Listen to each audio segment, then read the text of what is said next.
ডাকো সব গরমের ক্রিমিনালদের।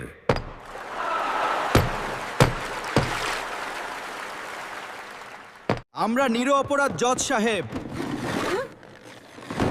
আমরা নিরপরাধ জজ সাহেব, আমরা নিরপরাধ জজ সাহেব।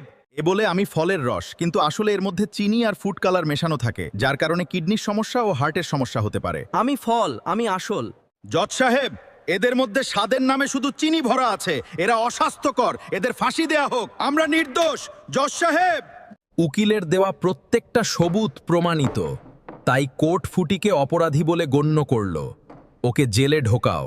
সবাই যদি খারাপ হয়, গরমে মানুষ খাবে কি, কার কাছে যাবে? আমার কাছে এদের রাজা আছে, যে গরমকে পুরো শেষ করে দেবে। আপনি অনুমতি দিলে আমি কোর্টে ওকে ডাকছি। জজ সাহেব, আমি এদের বাপ। আমি পুরো গরমকে শেষ করে দেব এবং সবাইকে স্বাস্থ্যকর পানীয় খাওয়াবো।